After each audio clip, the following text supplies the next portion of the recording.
Subscribe now. Click the bell icon. Do like, comment, and share.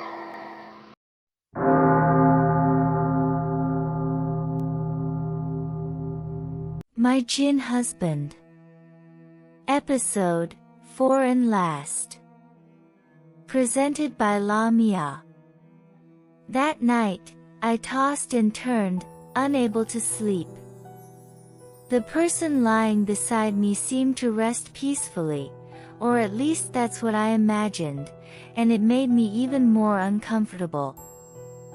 No matter how I tried shifting from one side to the other, sleep refused to come.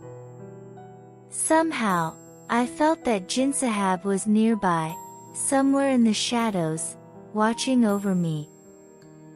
Finally, I got out of bed and fumbled in the darkness to open the window. A thin slice of moonlight fell across my skin, and there he was, standing beside me in that gentle glow.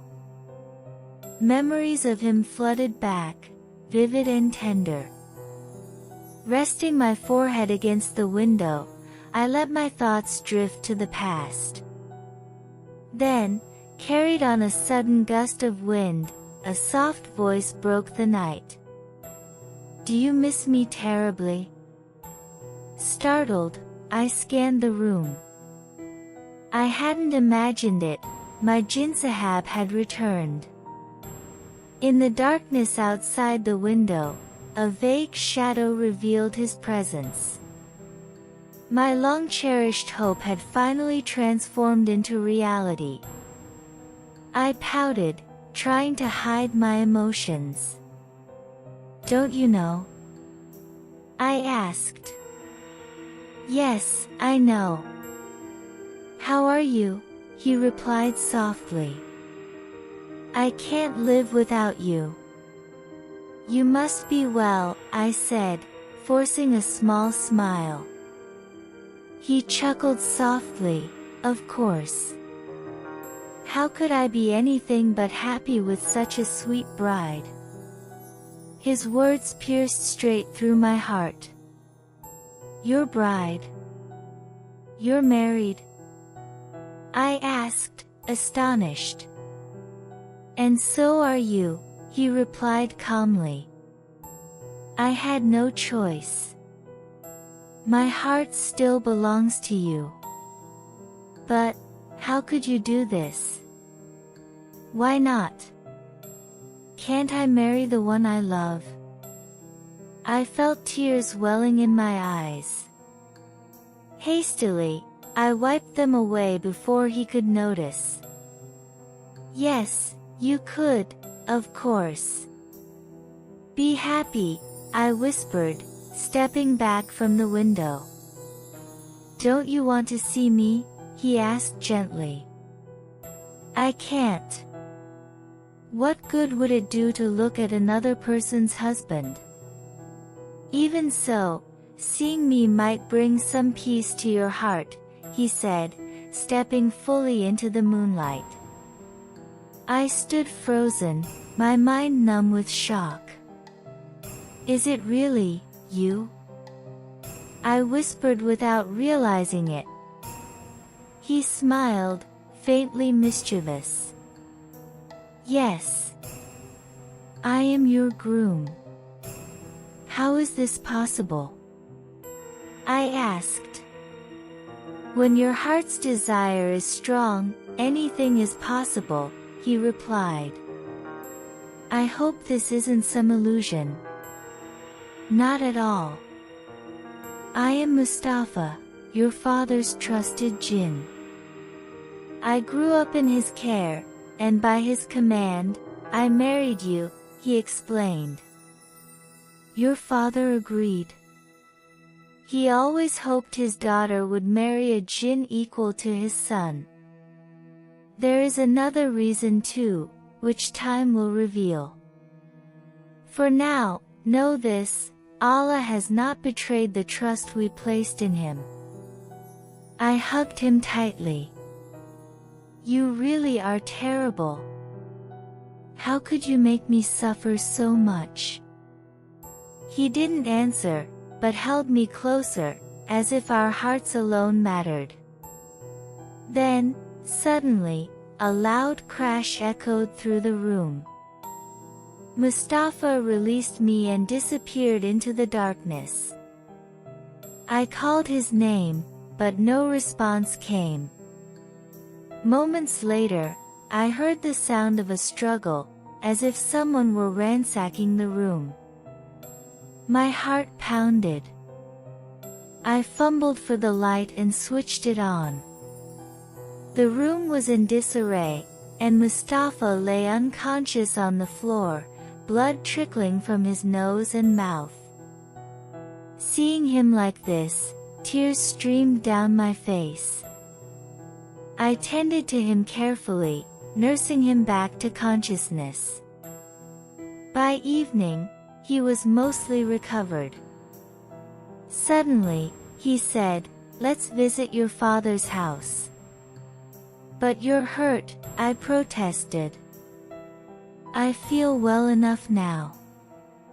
"Come on, get ready," he said, and without further discussion, I followed him to the car.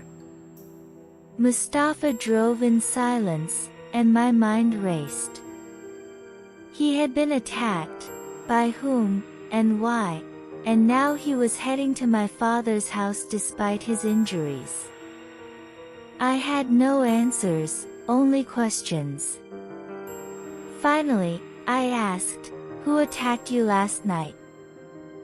"Someone who doesn't want us to be together," he said. A chill ran through me. Someone from his world didn't want him to live among humans, or to have a family with me. When we arrived at my father's house, he greeted us warmly. I exchanged pleasantries and went to the kitchen to make tea. Carrying the tea to my father's room, I overheard Mustafa pleading, "Father, guide me. I don't want anyone harming Mashera or destroying our marriage."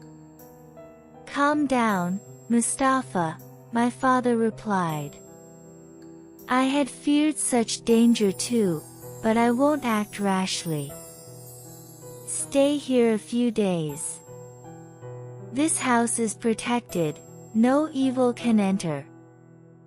Hearing this, my hands and feet trembled.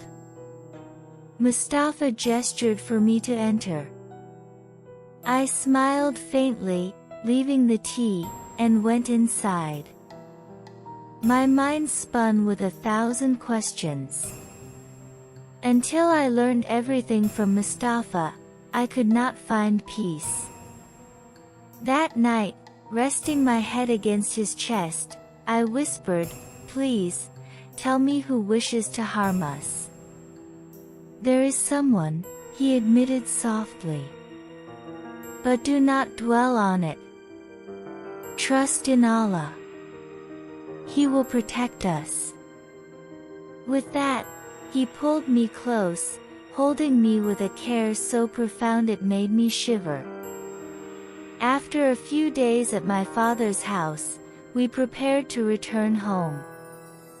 Before leaving, my father gave us each a talisman inscribed with Allah's kalam. "Do not part with these, and always call upon Allah for protection," he instructed. And so we departed, hearts heavy yet hopeful, aware that danger lingered unseen, yet certain that faith would shield us. After returning from my father's house, we didn't face any problems. Together, Mustafa and I had built a beautiful life, our home filled with love and warmth. Each morning began with the gentle touch of his lips on my forehead, waking me from sleep, and the rest of the day would pass in cozy togetherness. We took turns feeding each other, shared our evenings on the terrace gazing at the moon while I rested my head on his shoulder, spinning stories, and only sleep came easily if I laid my head against his chest at night. Sometimes I caught myself feeling a twinge of jealousy. How could I have been so lucky to receive such devoted love from my husband? Our happiness grew further with the wonderful news that I was expecting. The moment I told Mustafa, he first praised Allah in gratitude. Then, lifting me into his arms, he said softly, "Mushera, you've made me happier than words can express. Seeing you happy makes me happy too. Now, put me down. I'm afraid I might fall." "You won't, my dear. I just want to keep you safe, tucked close to my chest," he said. "Why hide me?" I asked, noticing a trace of worry in his face. Seeing him like that made my heart ache, so I quickly tried to cheer him. "Will it be a boy or a girl?" I asked.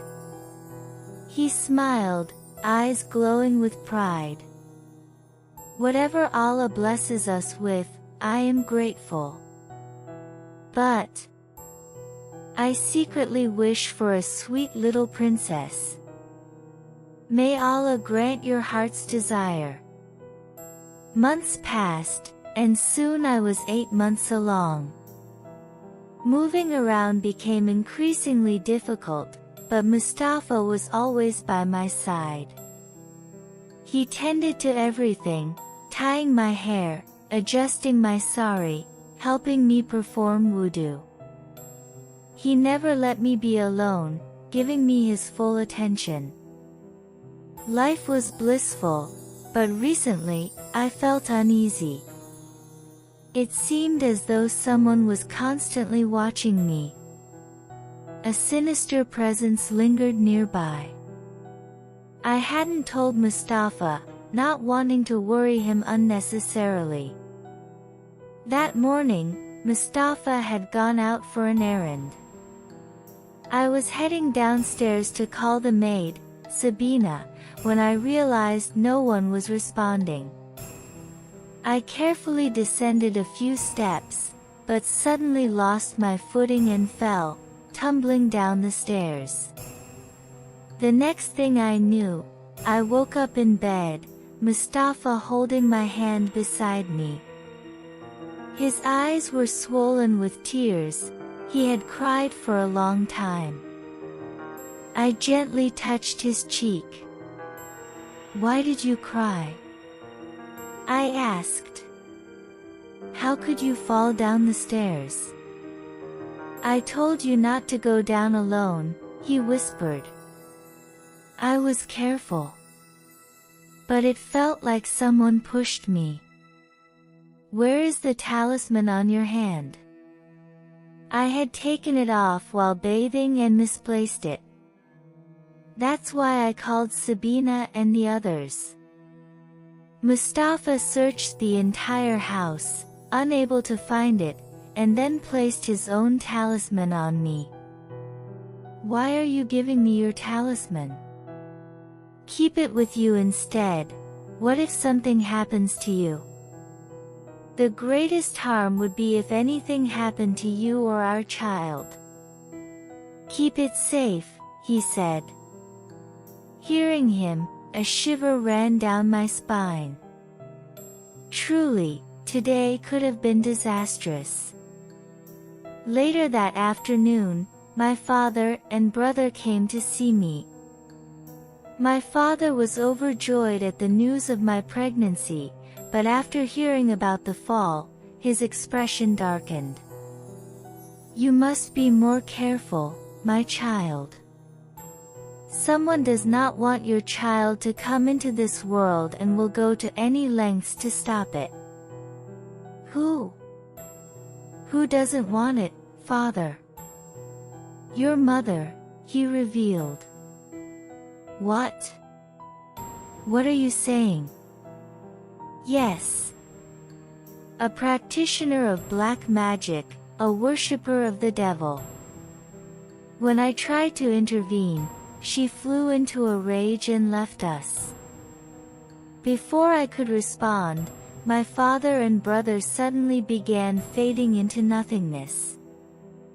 Screaming, I heard an invisible female voice, "If you want to save your father and brother, throw the talisman away." But my father called out, "No, my child. Under no circumstances will you remove the talisman. I swear it." The next moment, I watched in horror as an unseen force tore my father and brother into pieces before my eyes. Overwhelmed, I lost consciousness. When I awoke, Mustafa was silently weeping. I held him tightly, whispering, "That witch, she's killed my father and brother." "Calm down, Mushera," he said. "I have no power to confront her now. All my strength is gone. Under no circumstances will you remove this talisman. She won't harm you, will she?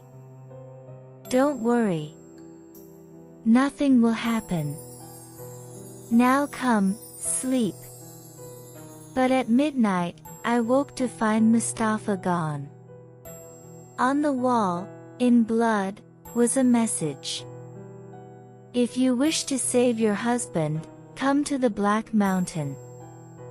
The next night, I arrived at the mountain cave. A terrifying woman sat by a fire, muttering to herself.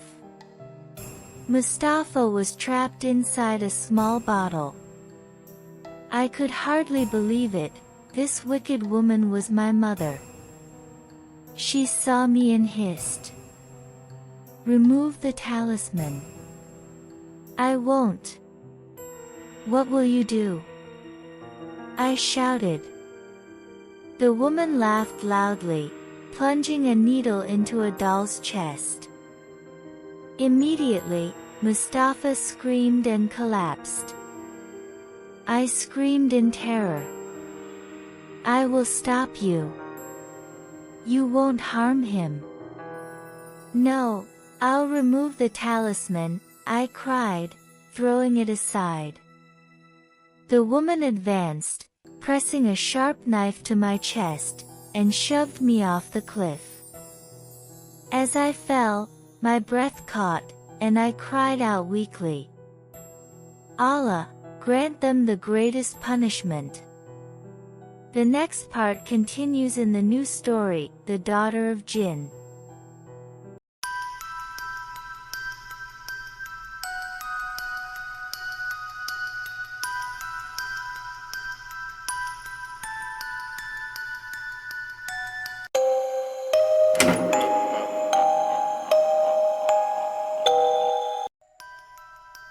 Dear viewers, if you enjoyed our channel's stories, please make sure to subscribe to the channel, like and comment on the videos, and most importantly, subscribe to the channel.